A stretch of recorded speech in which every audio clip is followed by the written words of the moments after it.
orang harus lebih hati-hati karena satu saat kedatangan anak manusia Yeshua HaMashiach dia akan datang. Jadi pertanyaan, kapan waktunya dia mau datang? Nah, tanya coba Tuhan Yesus. Orang harus mempersiapkan diri. Apanya yang harus orang mempersiapkan diri? Setiap hari orang membangun hidup dengan Tuhan. Setiap harus orang berteosis. Harus masuk di dalam Yesus Kristus, menyatu dengan Yesus Kristus. Orang jaga orang pe hati, jaga orang pe pikiran, jaga orang pe mata. Dia jatuh mata masih mata keranjang. So pendeta, mari enggak di sini. Ini contoh. Jangan dibilang kok kita dah bilang. So pendeta Tuhan melayani luar biasa, api-api. Toh? Soba api-api, orang bilang di apa? Jangan kiranya padamkan rohmu, biarlah rohmu nyala-nyala dan layanilah Tuhan. Di mana-mana melayani Tuhan. Kerja buat Tuhan. Mana mata keranjang? Di dalam pelayanan, mesti orang apa? Membersihkan kehidupan. Terserah, kalau mau dimarah diarahkan. Mau dimarah jatuh firman. Lebih baik itu nyata-nyata daripada kasih yang tersembunyi. Jangan sampai kemarin menipu mata busuk di sana. Mata tak tinggal. Toh, karena cuma kotor ini mata. Telinga ini orang jaga. Krisma, meterai telinga, meterai di mata. Kalau orang gereja timur ada meterai ini. Pakai minyak oles, mari enggak sama. Jaga itu ngapain telinga. Baru dengar orang bilang. Lupa contoh. Luar biasa. Memang betul-betul dipakai oleh Tuhan. Nanti itu bro pikir kemarin ya kok dipakai kali ya payah dia. Payah besar sekali dia. Kok nggak dapet telinga? Lombok. Pendeta nak gaul tuh begitu. Mesti kuat. Jangan baterai di mimbar orang mesti kuat sarjana lome. Sehingga di sini sebagai hamba Tuhan betul-betul diuji. Akhir zaman orang akan diuji seperti itu. Hatimu kau jaga, kakimu harus jaga. Jangan ada istri nggak sekolah. Kita dulu salah satu. Tetapi ketika kita bertobat, oh Tuhan, kita ampuni tapi kaki ini. Kita betul-betul menjadi seorang suami yang takut akan Tuhan. Seorang suami yang jaga kita pe krisma. Seorang suami yang jaga kita pe hati. Begitu juga orang pe tangan. Suami jaga istri, bertobat. Istri balap suami. Jangan dikira baca cerita bagi ini cuma suami-suami. Baru-baru kita pertama, dia baru kawin ini. So kawin rumah tangga sekian. Kok aku salah dengan DP ini? Nih tahu kita DP ini kempo. Dia baru lenggang begini, kok DP ini banting, kok lempar. Kok dia bilang aduh, kok dia soal DP ini bilang. Berikutnya macam-macam ngerti kita seciri semua. Aduh Tuhan. Sama-sama pendeta dia bilang, kok dia datang pendeta. Kita kesannya sobat tobat. Kalau tapi laki di bagi ini, tasnya patah-patah dia tulang. Oh Tuhan, orang memang kesian ini, orang nggak ada. Orang ini semua punya pengalaman Kalau orang punya pengalaman hidup yang besar dulu, gagal itu kawan. Toh? Gagal siapa bilang besar? Gagal tuh amin. Jadi kita jangan bilang. Itu gagal. Gagalnya apa? Ketika nanti orang bersaksi, ada kita solewat itu. Kita dulu orang kurang ngajar. Paling cepat ini mari kita sober. Tobat. Ibrani 12 ayat 14, berusaha hidup damai dengan semua orang. Jangan bilang karena hidup kudus. Ada Tuhan bilang begini, kita ada penglihatan begini. Mari dia hidup pangbakalai. Betul itu? Menjawab saya ini juga. Pokoknya ada Tuhan bilang, hai anakku begini. Mari pangbakalai dia ke orang. Bagaimana? Orang bilang begini, aduh ada mujizat ini benar atau palsu? Berusaha hidup damai dengan semua orang. Peting Maejo. Kalau ada organisasi siap ketua. Ada petunjuk. Sudah pokoknya mau dapat 5 juta satu orang. Ini contoh. Aman. Loh ini aman ini misalnya. Jadi orang bikin baik, paku-paku baik semua. Dan kejarlah kekudusan sebab tanpa kekudusan seorang tidak bisa melihat. Baik, orang lihat di sini. Kalau orang lihat di ayat ini, di ayat 22. Dan sekiranya waktunya tidak dipersingkat, maka dari segala yang hidup tidak akan ada yang selamat. Akan tetapi oleh karena orang-orang pilihan waktu itu akan dipersingkat. Ayat 23, pada waktu itu jika orang berkata kepada kamu, lihat Mesias ada di sini atau Mesias ada di sana, janganlah kamu percaya. Kitab Yohanes ini ditulis 80 sampai 85 Masehi. Ditulis karena waktu itu Yohanes anak Zebedeus, ini bukan Yohanes Pembaptis yang salah. Yohanes Pembaptis itu so mati lebih dulu. Yesus mati 33 Masehi. Yohanes Pembaptis itu ada di cerita. Yohanes Pembaptis itu dia mati pada zaman Raja Herodes Antipas. Zaman Tuhan Yesus lahir, DP nama Herodes Agung. Yesus lahir 4 sebelum Masehi. 4 kata sebelum Masehi artinya mundur. Tahun 4, 3, 2, 1 baru masuk Masehi. 1, 2, 3, 4, 5, 6. Yesus lahir zaman Herodes Agung, zaman Kaisar Octavianus Augustus, Kaisar Romawi pertama. Makanya Alkitab bilang pada zaman Kaisar Augustus, Augustus itu artinya Kaisar, bukan Agustus. Cuma kalau orang terjemahan bahasa Indonesia dalam Alkitab disebut Augustus. Nah, jadi zaman Yohanes Pembaptis ini, dia itu sebelum dipancung, memang dia apa? Kebetulan itu Herodes Antipas ini, dia memerintah di wilayah Yudea. Dia yang melanjutkan dari bapak namanya Herodes Agung.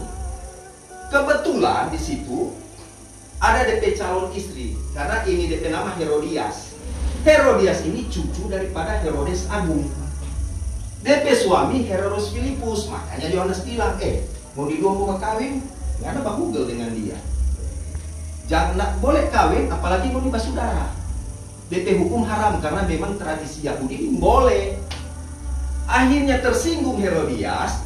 Waktu Herodes Antipas, memang kalau buka di Alkitab tidak ada menjelaskan seperti ini. Ini cuma sejarah yang tidak pernah tercatat di dalam Alkitab. Nah, waktu Herodes Antipas ulang tahun, akhirnya Herodias tampilkan DP anak namanya Salome.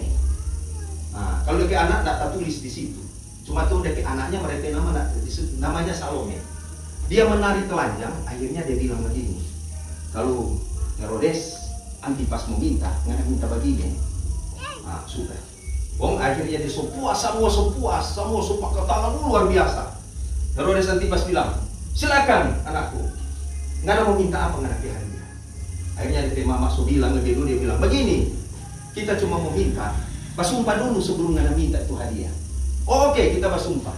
Kita cuma mau minta kepalanya Yohanes dipenggal. Akhirnya apa? Yohanes itu mati martir. Dia telah mempertahankan keimanan dan mempertahankan bahwa dia ada di dalam Tuhan Yesus Kristus, Yesua Masias. Sekarang tolonglah cerita Yohanes anak Zebedeus. Kenapa dia tulis di dalam kitab ini? Karena waktu itu ada pengajaran sesat, ada nabi-nabi palsu. Jadi jangan baca cerita orang sekarang ini. Nabi palsu kok zaman sekarang? Zaman dulu semua ada.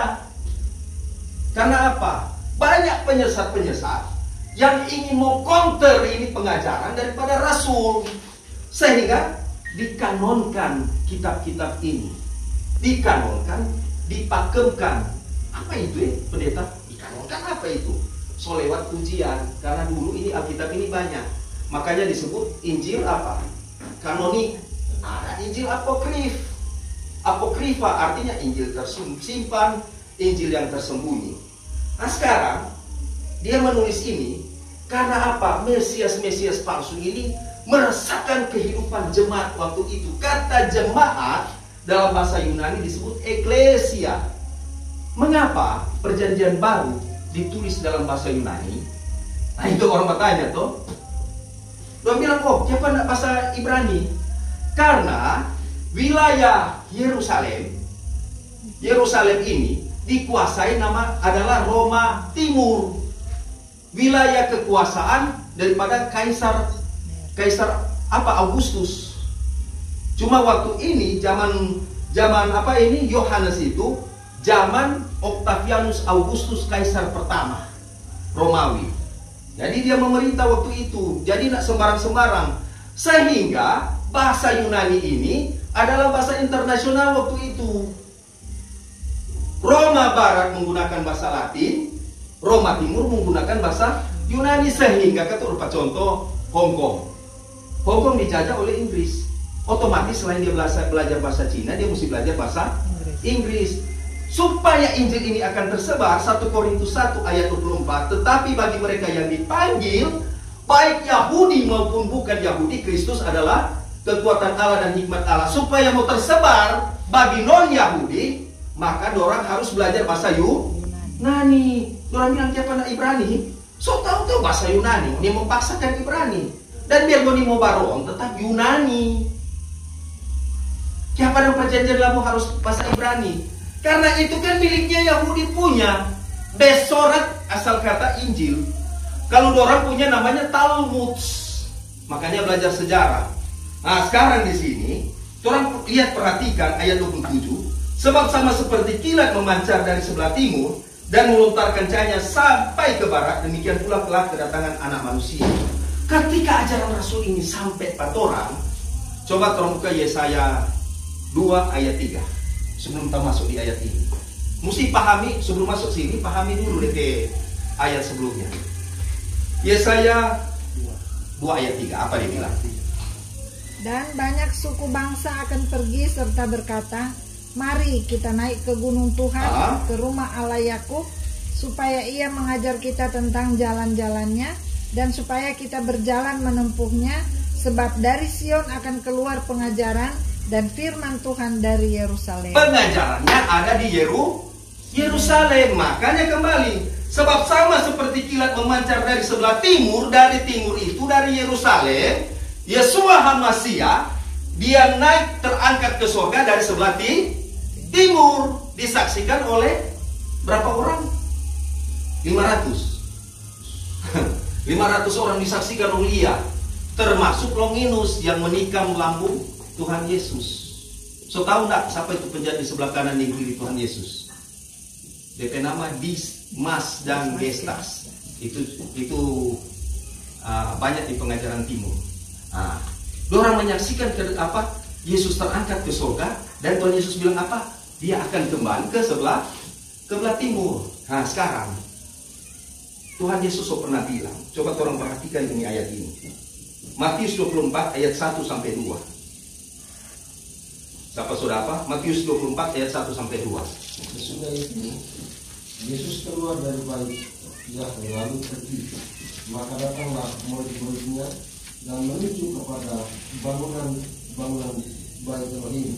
Dia berkata kepada mereka, kamu melihat semuanya itu.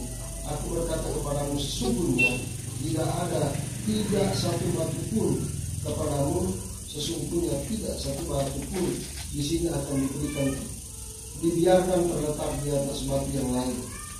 Semuanya akan diruntuhkan. Nah itu, ini Tuhan Yesus Kristus dia bilang begini, Yeshua HaMashiach, satu saat ini bait Allah ini akan dihancurkan, diruntuhkan. Bait Allah itu sampai sekarang orang bertanya, siapa punya kan itu bait Allah? Apakah Islam, apakah Kristen, atau Yahudi? Mari kita mau jelaskan dari segi sejarah.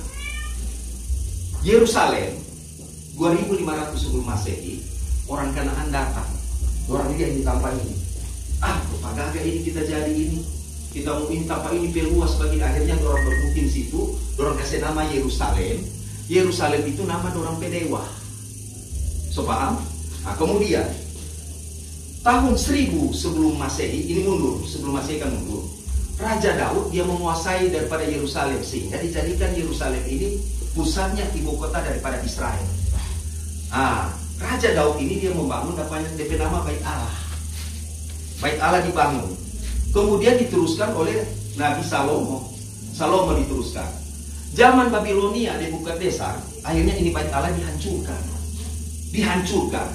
Nanti zaman Tuhan Yesus, zaman kelahiran Yesus ini, zaman Kaisar Herodes Agung, tapi sebelum Tuhan Yesus lahir, Herodes mati. Dia yang membangun ini bait suci ini. Dia membangun, dia meneruskan. Nah sekarang zaman Tuhan Yesus, kembali ini Tuhan Yesus bilang, DP murid tujuh, ini Tuhan, ini Rabi, ini tuh apa? Ini bait Allah. Apa Tuhan Yesus bilang? Satu saat ini bait Allah ini akan ku hancurkan dan akan ku bangun kembali. Terbukti ketika Tuhan Yesus mati di 33 Masehi, 33 Masehi itu ketika Tuhan Yesus mati bangkit, lahirlah gereja di 33 Masehi. So itu orang baca Kisah Para Rasul 2 ayat 1 sampai 47. Terbukti di 70 Masehi, zaman Kaisar Nero. Karena pemberontakan orang Yahudi ini tidak mau turut patuh kepada pimpinan daripada Romawi, orang ingin memberontak. Akhirnya diutuslah jenderal daripada Kaisar Nero, namanya Titus Flavius Vespasianus. Titus, ngana bantai ini orang Yahudi. Kok ngana kasih ancur tuh bait Allah, dibantai orang Yahudi waktu itu. Sehingga dia bilang, oh Yerusalem penuh dengan kesunyian. Bayi-bayi ditinggalkan memang sama dengan mayat bergelimpangan. Bahkan perempuan-perempuan diperkosa. Waktu itu zaman terjadi. Sekarang zaman Islam. Ini yang orang Kristen banyak pun dari sana nggak mengerti. Zaman dulu Nabi Muhammad lahir 571 Masehi. Islam lahir 610 Masehi. Nabi Muhammad ini memang tentu DP hidup luar biasa, DP penderitaan. Nanti di zaman 630 Masehi dia menduduki Mekah dan menguasai juga ini Yerusalem. Dulu kiblat Islam itu ada di Yerusalem sebelah timur, kiblat. Karena gara-gara ini suku Yahudi ini tidak terima daripada ajaran Rasulullah Shallallahu Alaihi Wasallam, sehingga kiblat yang dari timur menghadap ke Mekah sampai sekarang. Ketika Nabi Muhammad mati 632 Masehi, 633 Masehi, pasukan Arab ini menyerang. Dorang menyerang daerah Suriah, itu masuk di Damaskus. Nanti di 635 Damaskus ini jatuh ke tangan daripada tentara Arab. Muncul di sini ada seorang jenderal, DP nama Khalid bin Walid. Supaya orang tahu itu sejarah. Ini bait suci itu siapa punya. Akhirnya apa? Waktu itu zaman Umar bin Khattab menguasai Yerusalem. Dia masuk di Yerusalem 637. Akhirnya kunci Yerusalem diserahkan pada dia. Sebelum itu ke Patriark situ, gereja Ortodoks namanya, dibilang begini, boleh orang kasih, dengan catatan jangan bantai ini orang-orang Kristen di sini. Itu gereja timur. Dan gereja timur dulu dia bentuk kubah. Ada kubah bawang, ada kubah lilin. Ketika dia menang, akhirnya Umar bin Khattab cari mana kan itu bait suci yang diruntuhkan. Itu dia bangun dengan nama Masjidil Aqsa. Baru dengar sekarang. Jadi terus mesti tahu sejarah. Masjidil Aqsa dengan nama apa? Baitul Maqdis atau bait suci. Itu dibangun. Sekarang ketika dibangun, akhirnya ketika Umar bin Khattab mati diteruskan dengan nama apa?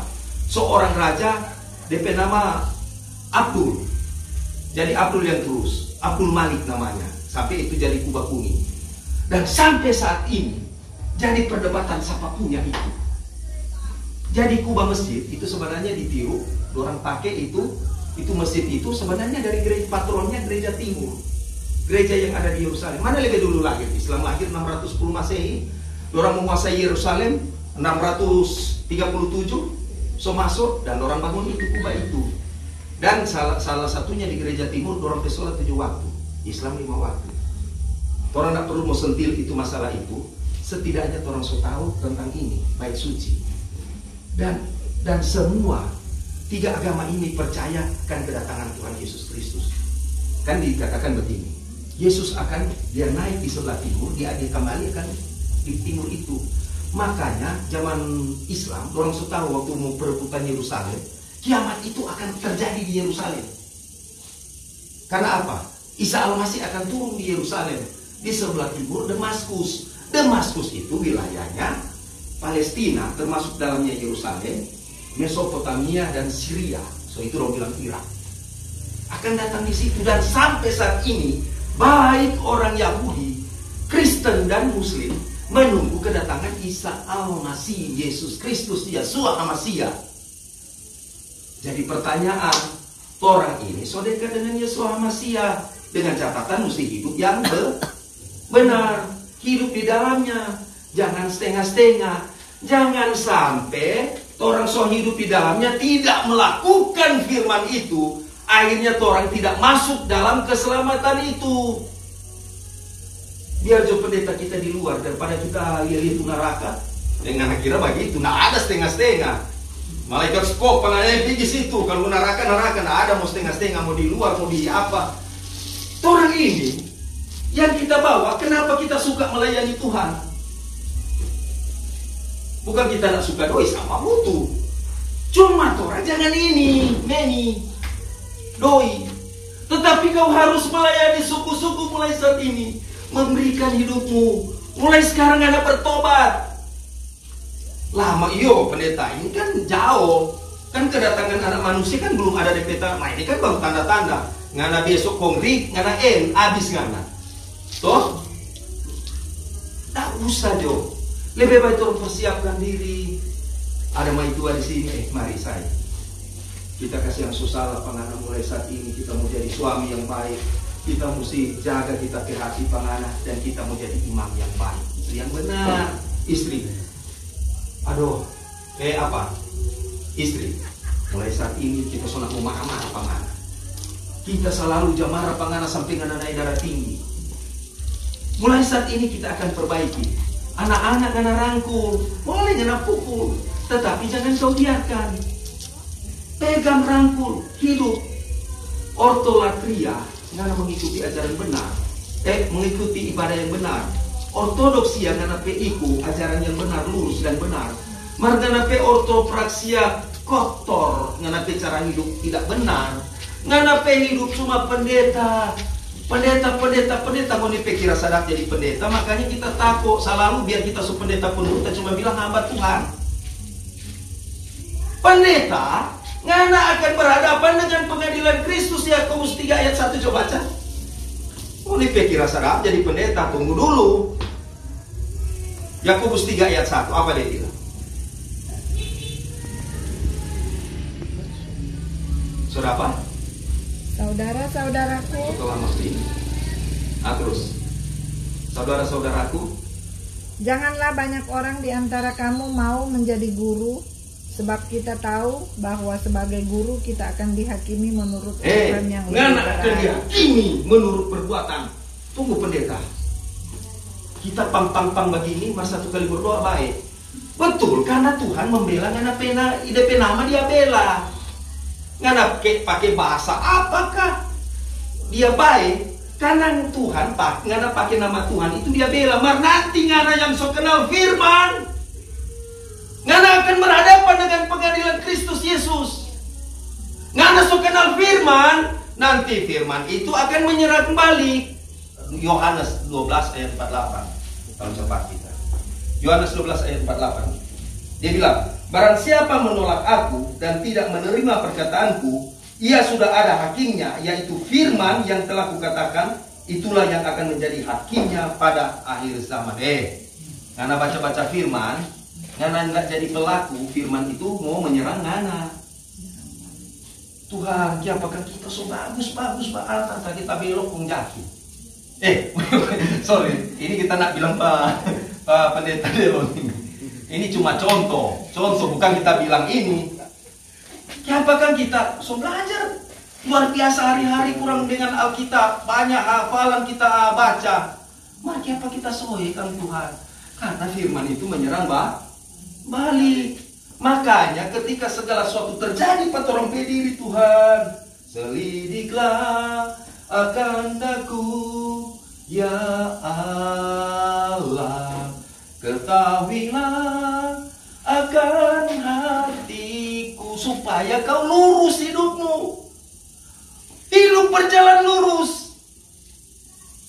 Jangan ngana pendeta. Jadilah pendeta yang baik. Ngana mengajar orang, jangan sampai ngana ditolak. Melayani Tuhan jangan cuma jago mulu, cuma kuat jadi singa mimbar. Jago bicara ayat, jago sejarah gereja, margana hidup bengkok. Disitulah letak kejatuhan hidupmu. Tuhan membutuhkan lebih baik satu orang, satu saja, tetapi dia benar-benar di hadapan Tuhan. Itu akan membawa banyak keselamatan. daripada 1000 banyak yang membawa sama dengan singa mimbar. Tetapi orang dia, ya Tuhan, astagfirullahaladzim, ini contoh.